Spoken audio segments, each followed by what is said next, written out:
गेलावाला उरून गेला बरारा, कधी संपणार नाही, संपू देणार नाही सूर्यकांत भाऊचा दरारा। एकलव्य भिल समाज संघटना नाव साऱ्या जगात गाजतंय हो।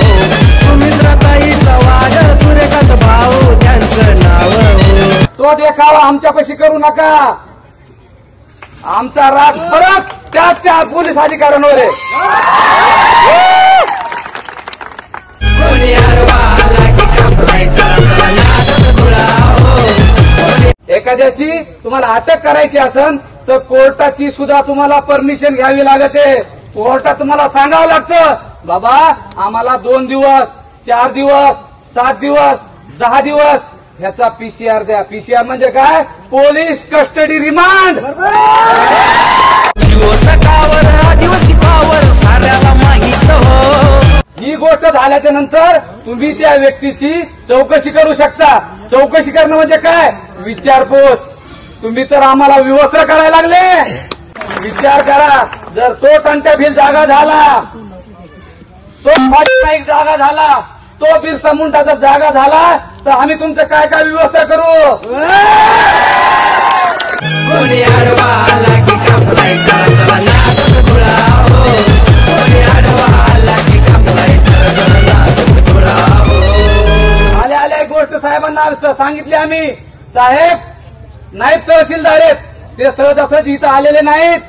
त्यांनी पूर्ण एमपीएससी यूपीएससीचा अभ्यास केल्याच्या नंतर इथं आलेले आहेत आणि ते वाचण्यासाठी भरपूर घटनेचा अभ्यास करावा लागतो।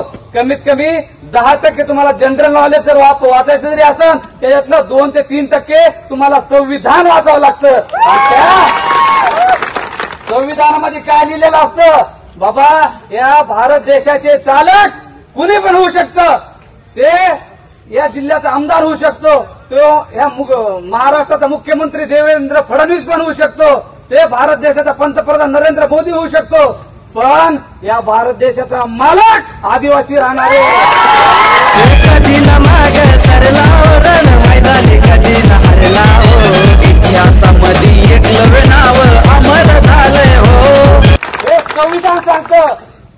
त्यांनी त्यांच्या पद्धतीने कानून कायदा काय वापरला? चौकशीचा कानून कायदा वापरला। पण मी त्यांना त्या डिपार्टमेंटला सांगतो थोडंसं संविधान पण वाचा, कारण जेवढे आयपीसी, यूपीसी, सीपीसी जेवढे पण कायदे तयार झालेत हे सहजासहजी नाही तर त्या संविधानाच्या आर्टिकलच्या माध्यमातून तयार झालेत। मग तुम्ही बापाला विसरायले आणि लेकराची घासत बसायले। इतिहासामध्ये एकलव्य नाव अमर झालंय हो।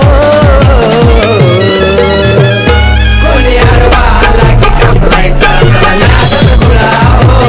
कोणी अडवाला की कापलाय चला चला नादच धुळा हो।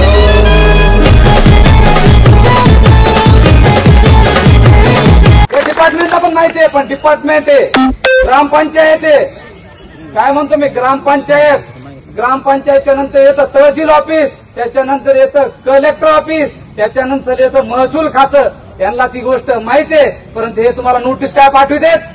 तुम्ही अतिक्रमण केलं आहे। अरे कुणी म्हणजे कोण? तुमचे बाप आदिवासी नाव घ्या ना त्याच्यामध्ये। मग तुम्ही आम्हाला हकलण्याची भाषा करता कुठं? विषय संपला, विषय मेन मुद्द्यावर येऊ। साहेब आपल्या तालुक्यामध्ये तुमच्या फक्त रस्त्याच्या पलीकड चोपडा पोलीस स्टेशन आहे, त्या ठिकाणी चौकशीच्या नावाखाली 3 मुलं आणि 1 महिला। आता काही गोष्टी म्हणजे त्या महिलेचं मी नाव घेऊ शकत नाही, कारण ते कायद्यामध्ये बसत नाही। एखाद्या महिलेचं नाव तुम्ही मोठ्या पद्धतीने पण सांगतो साहेब, चौकशीच्या आधारे त्यांना बोलवण्यात आलं। बोलून पोलिसांनी विचारपूस केली, पण ते जे पोलीस अधिकारी होता त्यासंग जे 4 सहकारी होते त्यांना वाटलं की आदिवासी आहेत, नासमज आहेत, अडाणी आहेत, यांना कानून कायदा माहित नाहीत, यांना ह्यांचा माणिकपणा माहित नाही। तुम्ही सेवक आहेत, त्यांना माहिती आहे की ते सेवक आहेत, पण मालक होण्याचा प्रयत्न केला आणि आमच्या 4 मुलांना विवस्त्र केलं।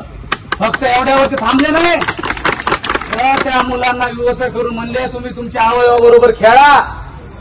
एवढ्यावर पण ते थांबले नाही, त्यांना वाटलं जरा मजा आहे ना थोडी याच्यामध्ये, पण त्यांनी त्या पोरांचे प्रायव्हेट गोष्टी आहेत ते एकमेकाच्या तोंडामध्ये घेण्यासाठी परावृत्त केलं। एवढा किळसवाणी प्रकार फक्त ऐकूनच असं वाटतंय तुम्ही त्यांना ड्युटीवर कसं काय ठेवलं?